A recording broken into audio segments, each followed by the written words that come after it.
All right, welcome everybody to the first annual Final Shot Awards. I got my main man, Manny Montreal here. He actually put this together, and he allowed me to use the name. So let's fucking get it going, Manny. How's it going, brother? I'm good. You? I'm good. 2018 is over. Thank fuck. Jesus. I don't know. Like, seriously, who had a good 2018? Everyone caught it in the teeth this year. Not me. If you weren't... Yeah, well... I had a good year. Yeah? Good half. Even by proxy? Good half. Even by proxy? Okay. Good half. 6 months sucked. Yeah, I would have thought that Boogeyman losing would have hurt you more this year. What hurt me more was the absence. Oh, yeah. Agreed. That hurt me more. The loss doesn't bug me.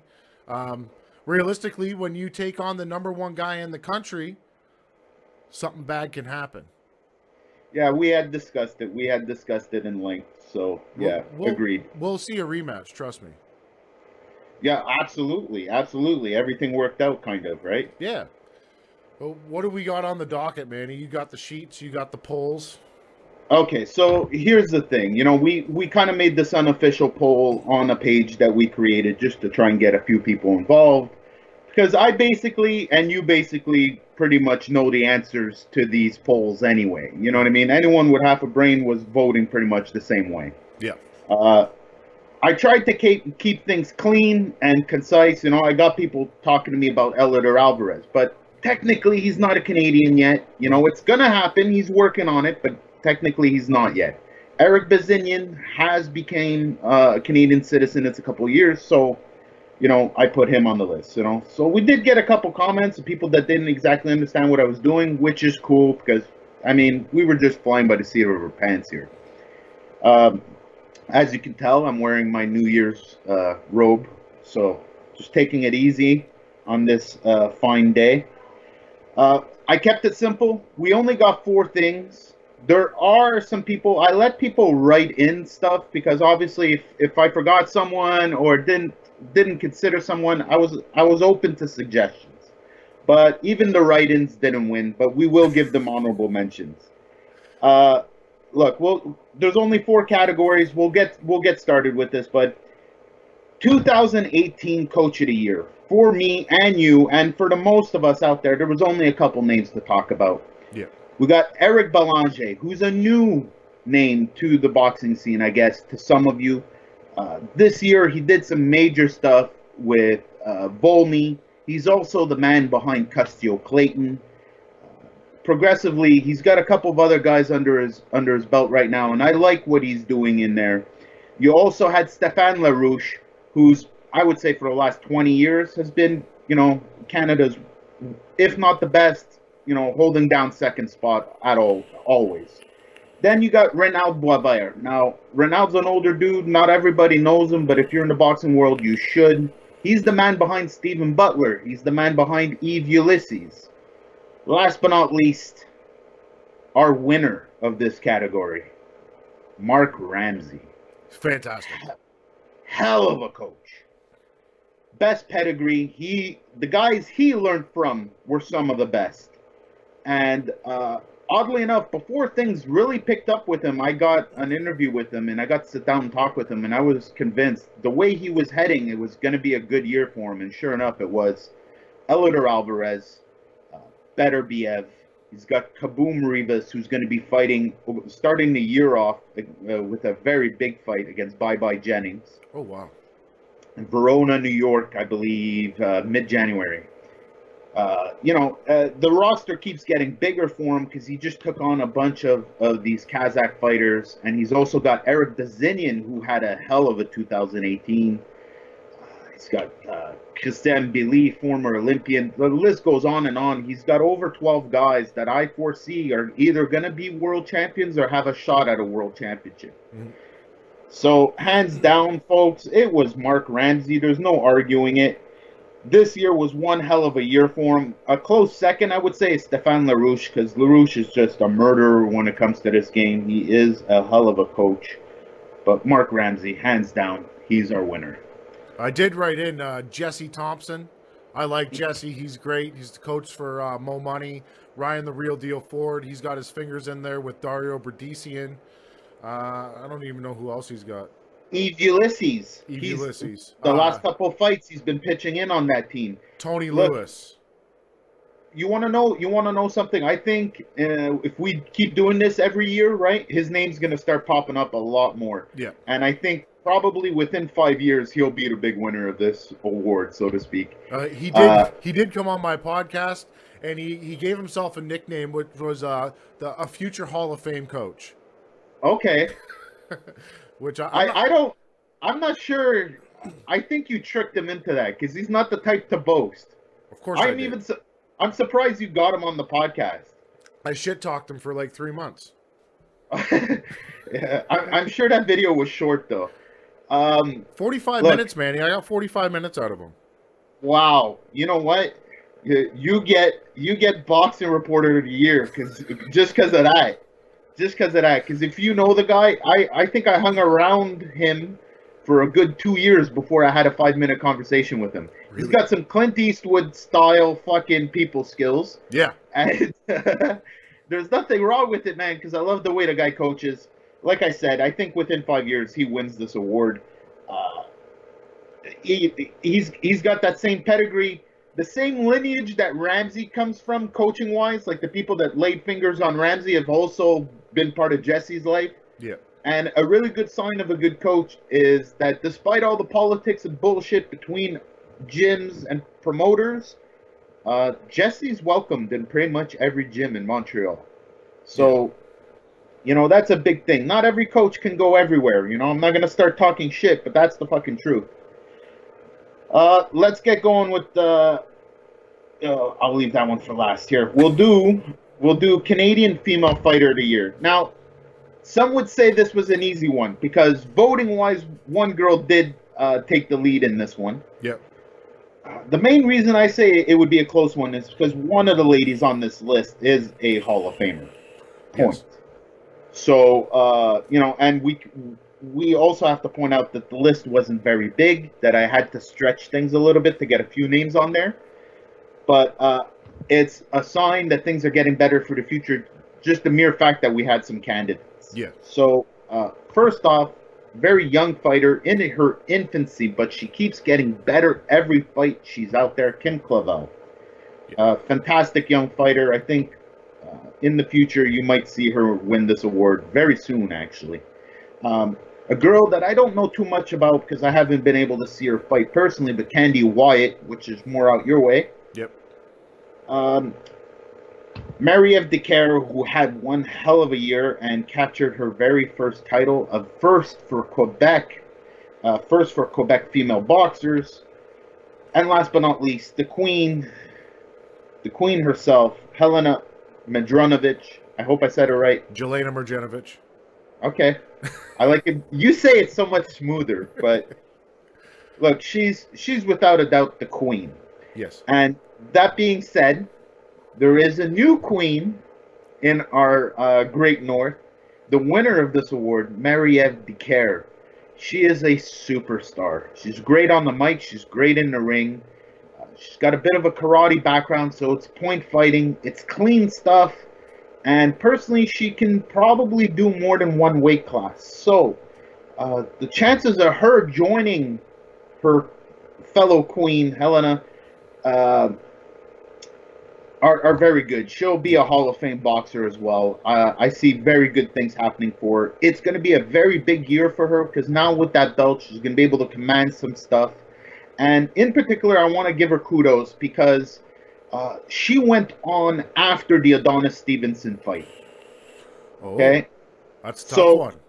A very tough one, okay? So she had not only the finale in Quebec City to hold down, right? And there was also Mike Kozuski, who had a beautiful fight, and a few other fighters that night, as we know. But she had to hold down the whole court. And once American TV, switched over to the Tyson Fury fight that night, the place could have emptied out, but it didn't. Marie-Eve kept those people in the seats. That was the most active crowd I've seen for a female fighter in Canada ever. They were cheering her on. The crowd was really into it. And a lot of that has to do with her performance. Kudos to her, because that was a really tough one, even press-wise. You know, she should have gotten more press for what she did. But, you know, the room's energy kind of got sucked out when Adonis had to get basically carried out of there. So kudos to her on that. It was a bittersweet moment, but, you know, I see big things coming up for her this year. Well, speaking of Jelena Mrnjavec, look for a big fight announcement coming from that camp in 2019, which will be the biggest female boxing fight of all time for the WBC, WBA, and the WBO featherweight titles. Jelena Mrnjavec versus Heather Hardy. Oh. You know, here's the thing, right? And I don't want this to sound wrong, so I'm going to try my best here, right? But more than likely, it's going to come out wrong. So everybody ahead of time, go ahead, send me comments. They're both really beautiful women. And on top of that, very highly ranked boxers. Yes. I don't see how this won't get press. Heather Hardy is a smoke show. Helena as well.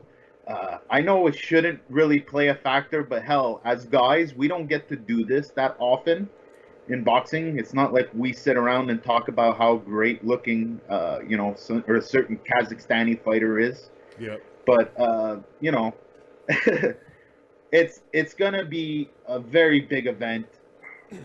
Showtime. She's the queen of She's the queen of boxing. She's the queen of boxing, and this will solidify it outside of Canada. Like, we know it, right? We recognize it. Anyone that talks boxing in the Great North knows that she is the queen. Yes. I think this will finally cement it for the rest of the world. So, massive fight. Really great news. Really great news. She kind of slipped there on the Edmonton show on Punch and Grace. She got up and mentioned it. I would have paid anything for the camera to swing over to Mel.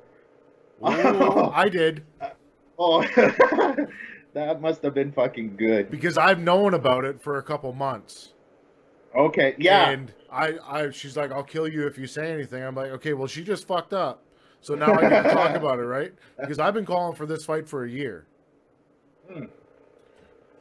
Listen, it makes sense. If she's going to continue, you know, she can't be bussing in people anymore. It needs to be something. She's at that point now, you know.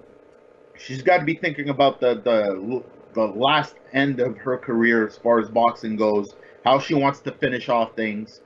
And, you know, circumstances couldn't be better, to be honest. It's honestly, I couldn't have wished this for her. I wouldn't even have thought of it. You know what I mean? This is fantastic. Biggest female fight of all time. Hands down, hands down. Fingers crossed, no bullshit, and it happens. Let's go over to the men. 2018 Male Fighter of the Year. We had a few more candidates for this one. We got a few write-ins. Listen, it was a tough one. We'll mention the write-in first. Okay. Despite the fact that I believe saying his name is the equivalent of playing around with Beetlejuices, Stephen Claggett got wrote in on this one. I did not leave him out on purpose. I took into consideration that he had a loss. And if you look at the people that I mentioned, the people that were on the list as candidates for this category did not. You know, so there's a couple fighters that I would have put on this list that had draws this year, and I didn't put them on the list, you know? So it's nothing personal. I love all these guys. I want to remind everyone that even the ones that don't like me, I respect what they do immensely. So honorable mention goes out to the Dragon, Stephen Claggett. I've said it twice now. Steve Claggett, all right. 2 times. He's coming. Oh, no, I got to do it 3 times. So, by the way, speaking of which, I got to hang out and watch Mathieu Germain sparring this weekend versus Sammy Vargas and a few others.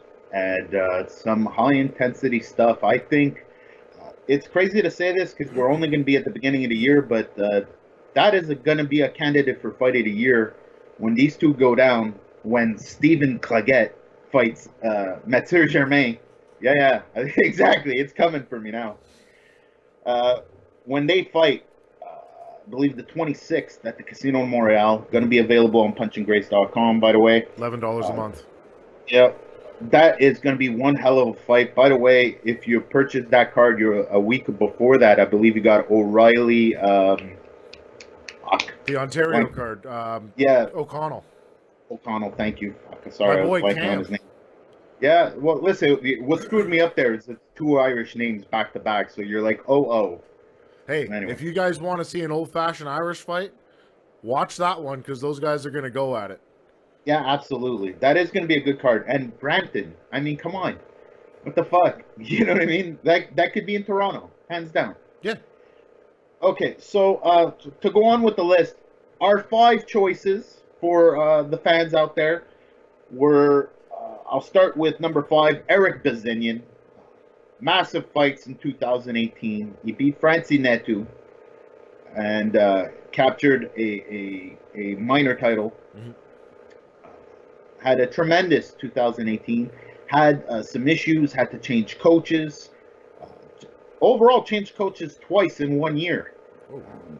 Yeah, because he went from the Grant brothers over to Stéphane LaRouche, and then things with Stéphane LaRouche and Eye of the Tiger kind of dissipated. So he moved over to Mark Ramsey. I mean, good move. Yeah, I mean you kind of move sideways when you're going from LaRouche to Ramsey. It's not really a downward or an upward move. So it wasn't too bad, and in theory it was kind of better for him because the gym they train out of is a little closer to home for him. Yeah. And he's a new father, so there was some things that made things easier for him as well with this. So that being said, he had a banner year. When you look back on the career of Eric Bazinian, 2018 will definitely be one of those years that are going to be highlighted for him. And he fought the Mexican Undertaker in Edmonton. Yes. That was a very interesting fight. I posted something recently about a fight where a gentleman got knocked down. It was, I believe it was Kubrat Pulev, who got knocked down 3 times in the first round. Mm-hmm. And then on the 4th almost knockdown, his corner threw the towel in, and it was a no 3 knockdown rule, no corner stoppage. So the ref just chucks the towel out, and sure enough, doesn't he fucking score a knockdown himself afterwards?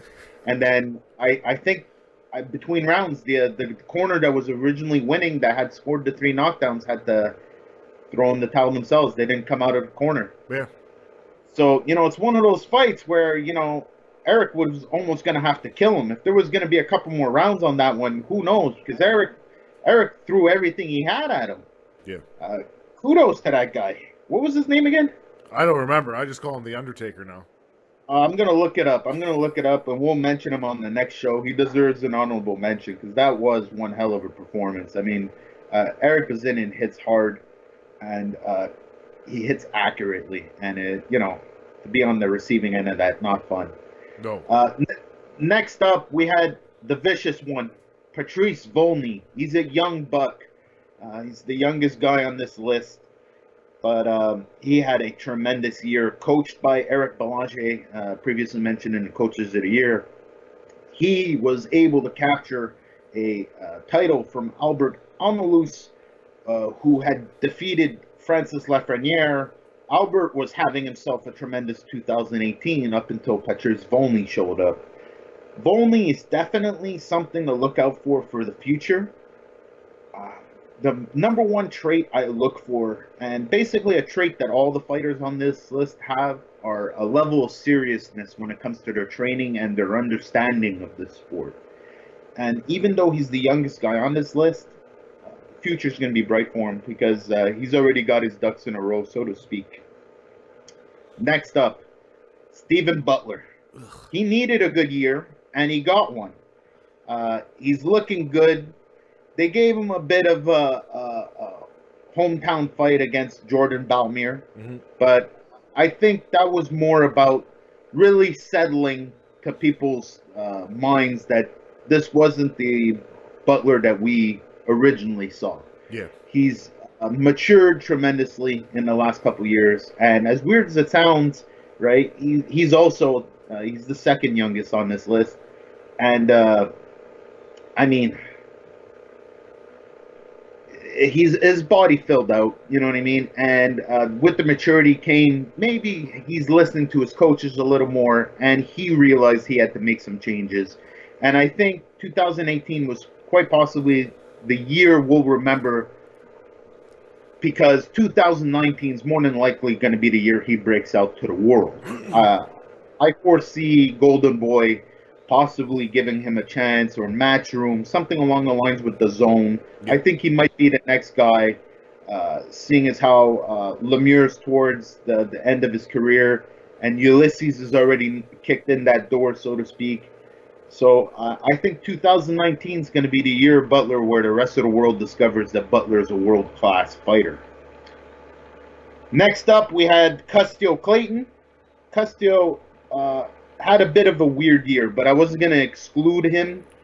He was a bit inactive since he's had issues with his promoter, his newest promoter. So this is the second time he's had promoter issues. He changed up the team this time, so it's not just him. This time he's changed up the team, so now it's just him and Eric Belanger. Like I said, he had a really rough one, but I didn't want to exclude him because he still started off the year extremely strong and captured a minor title himself. So, like it or not, it is what it is. Before I get to the last fight, I just want to give out another honorable mention in this one. People threw out this name, which wouldn't be entirely wrong, but Metsu G times Germain was also mentioned in this list. Yep. He had a tremendous year. He's progressing properly. The fights they've picked for him, the way he's fought them, everything's been accurate. I really like their style in his team. Germain's coach, Mike Maffa, is the equivalent of an Italian mom. Mm-hmm. You know, put your sweater on. Yeah. That's how he coaches. And even when he throws you a compliment, it's actually a double-edged kind of shot at you, because he'll be like, that's it, that's the combination I wanted, why didn't you throw it 2 minutes ago? You know, so it's some tough, you know, there's tough love in that gym. And Germain, I find he treats stuff like he's doing a bank job. Okay, yeah, so the entire team has tasks, and he has a plan and a modus operandi, and he goes through his steps. Very much like Heat, if you will. His stuff is planned out. And like I said, he's going to be starting a very big year in 2019, facing the other honorable mention on this list, Steve Claggett. Last but not least, Yves Ulysses. Listen, for me, this was the winner. People can argue with me, but for me, this was the winner. I'll say that it was a toss-up. A lot of people had different names on here, and I'll announce the actual winner. But for me, Yves Ulysses was the winner of this category. As far as his year goes, he had 2017 a rough one with Steve Claggett. Yep. Messed up decision fight that I obviously extended. Yeah, exactly. I extended to no end. Quite possibly, Steve Claggett will hate me for the rest of his life.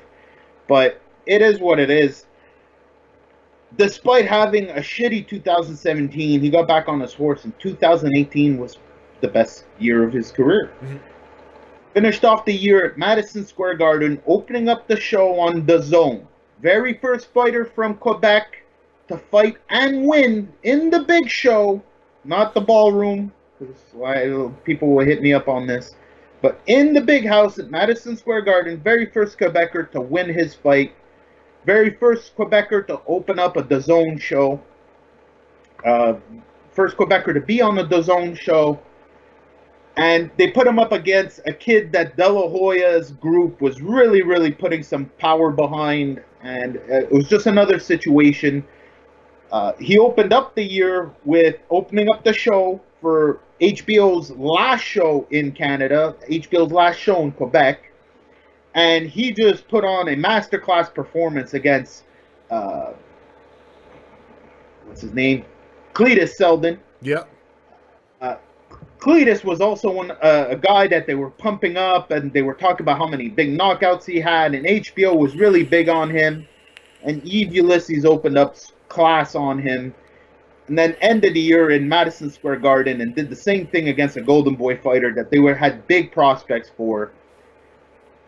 I know for a fact, I can't mention more than what I'm about to say to you, otherwise I will get myself in so much trouble. Well, pay attention to Yves Ulysses. 2019 is going to be a massive year. Early 2019 is going to be a massive moment for Canadian boxing. Pay attention to the young man. That right there is the finest boxing we have in the frickin' country. Defense, accuracy, speed, timing, skill. He's got it all. I'm over the moon with this kid. And I think 2019, everyone's going to get on the bus. Just remember who tore your ticket. Who won? The winner of this category, I'm so long-winded, but I'm sorry, man. The winner of this category, young Eric Bazinian. Good like choice. Like it or not, he stepped up to the plate. Francie Netu is a massive, massive name. And, Netu was a very highly considered fighter.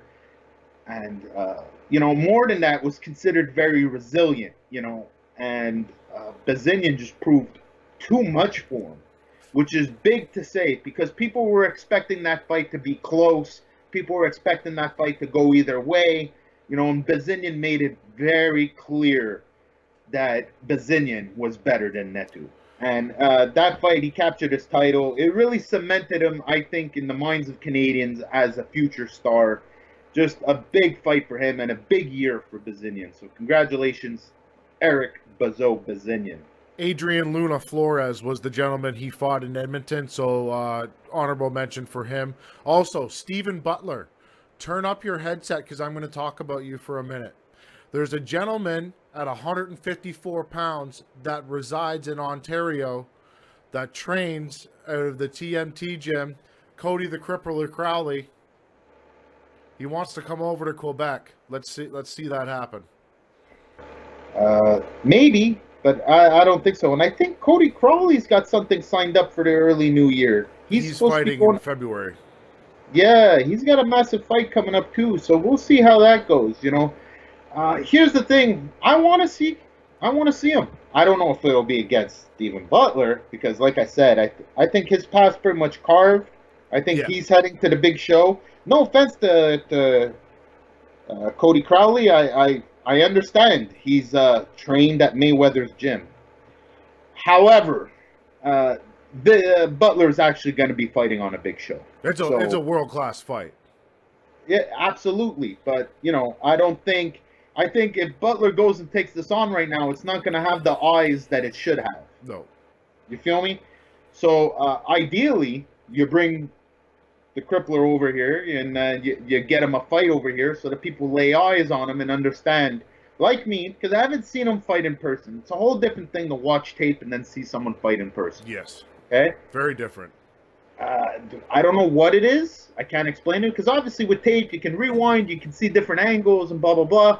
But there's something about seeing how a guy reacts to shit live that gives you an insight that you won't get from footage. And so that being said, I would want to see him here. I would want to see what he's able to do. I want to see if it's more than hype and good promotion. And hopefully we'll find out. Here's the thing, right? He has to consider himself lucky because most fighters outside of Quebec in his situation don't get the kind of recognition or love that he does. Yeah. So it's still pretty good. Let's finish this off. Our last award for 2018, Canadian Fight of the Year. This was a landslide. I think people were in their feelings a little bit, but nonetheless, it was an actual contender, and I don't think there's an argument to say they didn't win. But let's go through the list real quick. As mentioned before, Custio Clayton was in the list of fighters of the year, and the reason why is because he had a tremendous fight against Daniel. That was just a hell of a fight. they were talking big about Daniel, and Castillo just pretty much showed he was a cut above, and cemented what we already kind of knew about Castillo Clayton. Next up, a fight that was close to you and me. A fight that, unfortunately, I think we're going to have again. Yep. Finn Bradishian. Listen, I put it in there, right? I think if I would have left it out, I don't think it would have been written in. But if you get a chance, it is out there on the internet. It is? I got to watch it again. Really? Okay, I'll send it to you, bud. Yeah. Point is, they had a tremendous fight. They're both at a crossroads in their careers, so to speak. And it was kind of like a front-end collision with the decision.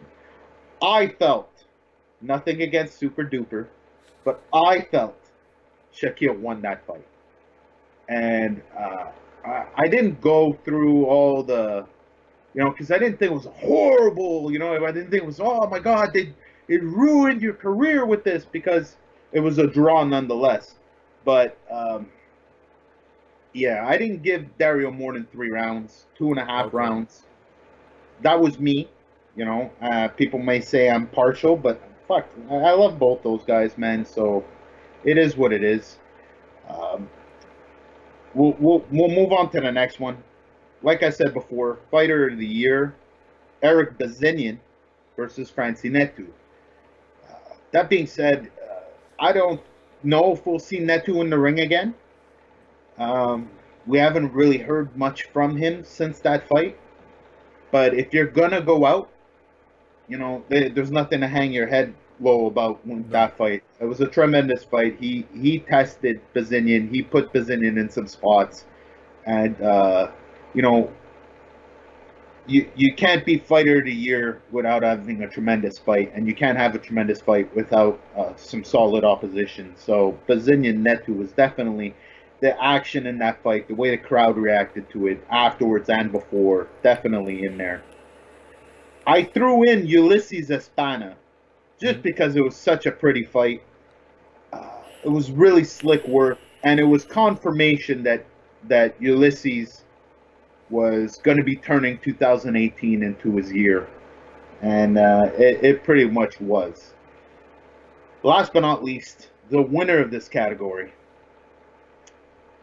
Adonis Stevenson versus Badu Jack. Now, I got some flack for this because Badu Jack's not Canadian, but that wasn't the point. The fight happened here. It's the fight of the year. If we would have had Triple G Canelo here, I think they would have been a winner of this category. Yeah. That being said, we had Stevenson Jack, and we had it in Toronto, of all places. And, a lot of people didn't think Jack was going to be able to do much, seeing how he was a lighter weight. And previous to Stevenson losing his title, Stevenson had looked unbeatable. The guys he's faced, didn't really cause him much damage, and he was pretty much ending all his fights in vicious knockouts. And here comes Jack, who gave him every inch, no quarter, man. Every round was a tough round. We got to see Adonis Stevenson face adversity for the first time in years. And, it brought out some of the best boxing of Adonis Stevenson's career, because I don't remember Adonis going to the body as much or trying out different things. He was switching feet, Jack is a southpaw. So, there was a lot of stuff to consider. And action-wise, as far as fights that happened here in the Great White North, that right there was the fight of the year. That was definitely, it was a landslide. I mean, there was no question about it. Like I said, a little bit of people were in their feelings because of what's going on with Adonis Stevenson. Yeah. But nonetheless, that right there was fight of the year. I know I did write in Steve the Dragon Claggett versus Petros Ananian. That was in Ontario for the IBF Super Lightweight International title. Fantastic fight. Steve got dropped in the first round and came back and put on a clinic. Great fight. See, here's the thing. If I would have put that on the list, it would have been, oh, you're just doing that because you got knocked out in the first round. So, like, I can't, man. I can't. Look, here's the thing. I really hope I get to talk to him when he comes in January, the 26th, at the Casino de Montreal. I'll be there. I'll watch it. Uh, I am looking. I'm just hoping, whatever it is, that it's clear. Okay? Yeah. I don't want to have to deal with anything murky. I don't want there to be any low blows. I don't want there to be any weird decision. I don't want there to be any kind of weirdness. I need a straight, final decision here. It's a massive fight. And excluding Claggett going up against Yves Ulysses, if I was part of Cleggett's team, right? Germain is your second best choice. It's a very interesting fight, Manny, because G-Time, he finished one of Steve Cleggett's main sparring partners in Cam O'Connell. So maybe there's a little bit of retribution coming from the Dragon in this one. Realistically, I think that Ulysses is hands down a better boxer than G-Time. Steve did get a decision against Ulysses. Now, like, this kind of combat sports math it never adds up because nobody's the same. But it's a great fight. Listen, stylistically, this tends to be a closer fight than Ulysses Claggett should have been. Yes. Okay? Couple things I don't like. It's at the Casino de Montreal, which means we're dealing with a 19 by 19 on the outside, 17 by 17 on the inside. Ooh, phone booth. Yeah. Yes, a small ring. It is not the smallest ring they have there, by the way, because there is a 15 by 15 in that bad boy, which I've seen heavyweights in. Which my God. Yeah, that's like putting two rhinos in a pen. But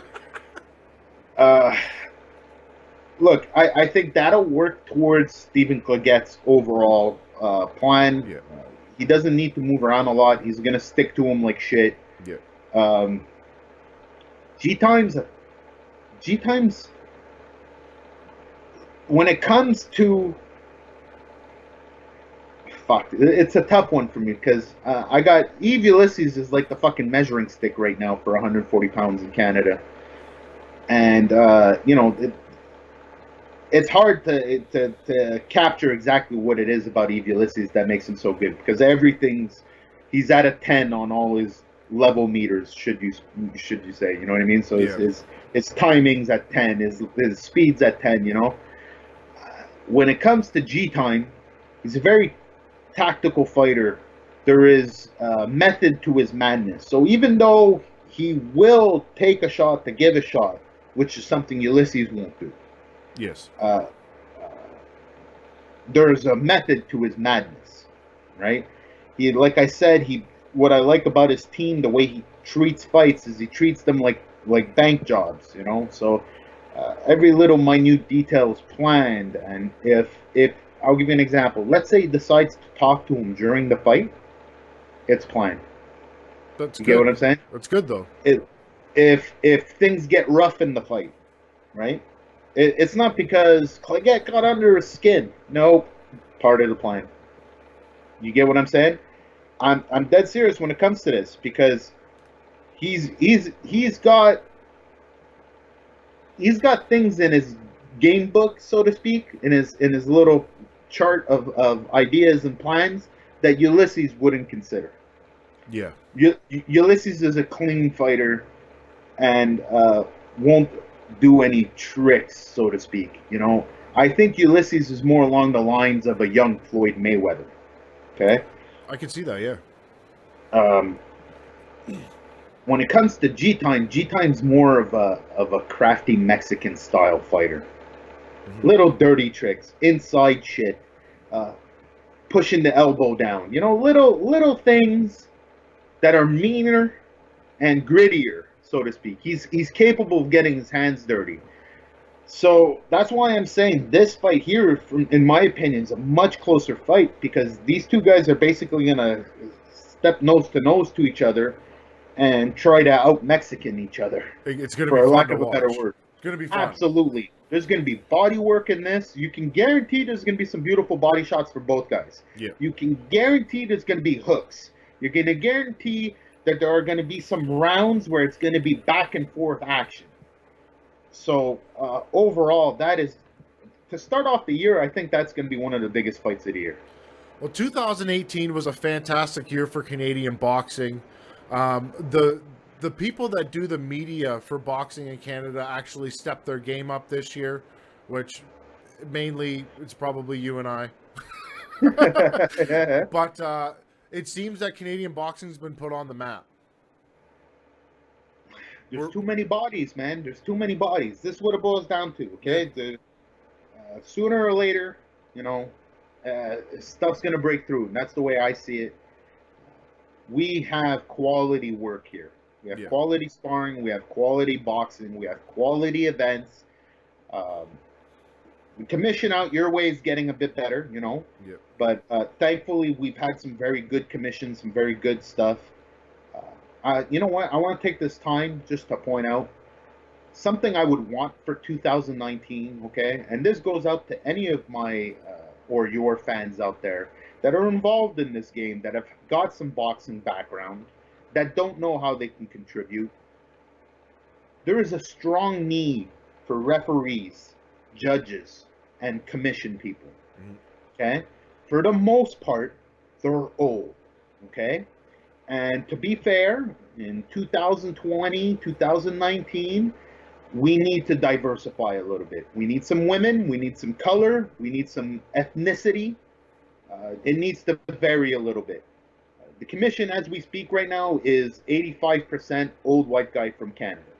Yes. You know, and that is not the case when it comes to the fighters. Yeah. So it needs to be a bit more of a representation of our fighters. And I only feel confident with people stepping up. It's great if you're a fan like I am, but I would never take on the responsibility of doing those things. You get what I'm saying? It's a tough job. I'd much rather a retired fighter, a guy that's been in the ring, that knows what it is to have to take a knee, you know, a guy that's been there and seen some shit, to take on those responsibilities. There's a heavy need for it. We will have less problems with decisions, less problems with, you know, they're getting old, okay? So our cards are going longer. Our cards are going late. I remember a couple years ago, these guys were complaining when fights were going past 11:30. Yeah. Okay, guys in the commission would be looking at their watches, talking to the judges, talking to the fucking promoter. Like, come on, man, what the fuck, da-da-da. That's fucked up. I understand most of these guys, for the most part, are either semi-retired or actually have other jobs, and they have lives, and I get it. But we need a bit of some young blood in there. That's what it boils down to. Agreed. And I think it would only be for our betterment if someone out there got involved. I could name a couple retired boxers. I wouldn't mind if they got involved a little bit more. For the future of boxing, I think it's necessary. I agree with that. All right, Manny, let's wrap this fucking thing up. It's the 2018 Final Shot Awards. 2019 is going to be a massive year. We've got the return of the Boogeyman. Yes. March 9th, Edmonton. Oh, we got a date. We do have a date. Oh, jeez. Okay. There might be a bad guy on that card, too. Hey. What else? Fuck. On my neck of the woods, the biggest name is going to be the Boogeyman. Hands down, he's going to be making his return. What are we looking for in Quebec? I know we got G-Time and Claggett. Okay, so first off, guys, as usual, thank you so much to all my fans out there, especially the ones that helped me get to all the weird events that I went to this year. A bunch of people contribute, man. I know it's funny to say this, right? But my trip to New York was financed by my fans. $20, $10, $50 at a time. I really do have to thank them. That being said, my birthday's February 3rd. February 2nd, Texas. We got Eleider Alvarez, Kovalev 2. Hell of a matchup. Big news for ESPN. Provided we get a win for our Canadian Eleider Alvarez, he will bring ESPN to Quebec with him for his next fight. So, you know, big things. We need him to win that fight. We need him to bring ESPN to Canada. Kind of fed up of not being able to watch ESPN Plus. Yeah. Beginning of the year, we also got Kaboom Rivas versus Bye Bye Jennings, Verona, New York. That is some massive stuff. He beats Bye Bye Jennings. he's in the top 5. He's in the top 10. He could start looking at maybe fighting a number 2 or a number 3 guy, and possibly by 2020, maybe even get himself a world title shot. So really big stuff for Kaboom Rivas.